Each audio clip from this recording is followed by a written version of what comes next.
เวลา9 โมงเฮาสิได้วางเพิ่งห่อนอีกทีหนึ่งเด้อญาติโยมสิได้วางเพิ่งห่อนทีหนึ่งอันนี้คือวันเพิ่งเย็นเพราะฉะนั้นก็เจริญพรทั้งองค์ตนญาติโยมทุกหมู่เหล่าเนาะกลับมาร่วมได้จะได้วางเพิ่งนี่9 โมงเอาการเจริญพรเนาะญาติโยมเจริญพรในการจัดตั้งพิธีเนาะในการจัดตั้งพิธีในงานสัปปนิกิศพของยมพอคำใสในครั้งนี้ก็อาจจะ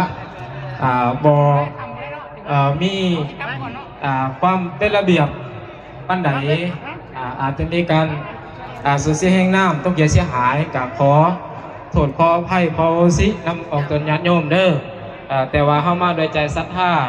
มาโดยความบริสุทธิ์ใจเพิ่นกับคงสีหักผู้เข้ากับได้บุญแล้วเอาขออนุโมทนาบุญผู้ขาเท่าบัวละครเนาะคนเมืองจันทร์และพุทธสวรรค์พลทจิตพร้อมครอบครัวบ้านนางแกหน่วย2เพื่อนเลขที่034นครไกรสอนได้มากินทานน้ำยาขอคำใส100,000 กีบแล้วก็พ่อข้าน้อยคนว่านั่งแสงอำพรแสงพระจันทร์อยู่บ้านนางแกหน่วย02นครไกรสอนได้มากินทานน้ำยาขอคำใสอีกจะนำปัจจัย100,000 กีบสาธุสุขกายสุขใจ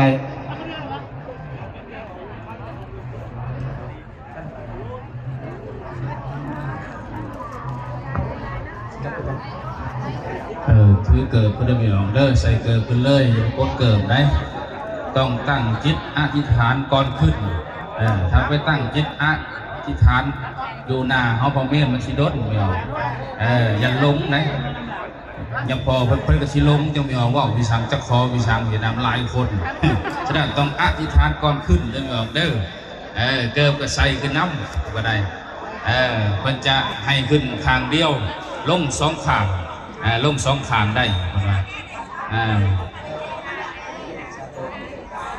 นี่เอาตัวญาติโยมบ้านนาแก่เนาะเพิ่นมาส่งซองอาตมาตัวแทนหาบได้เลยสิไปมอบให้กรรมการเพิ่นเนาะเอากะเล็งๆจักหน่อยญาติโยมเด้อข้าพเจ้าพร้อมด้วยทีมงานตลาดลัก8เจนางบุกผานางแตนติ๊กนานางติ๊กนาเพชรสมร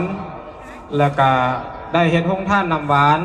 กว่ามี30 โลกว่านุ่ย20 โลมูลค่า3,400,000 กีบสาธุขออนุโมทนาบุญสุขกายสุขใจเด้อไม่ออกเด้อ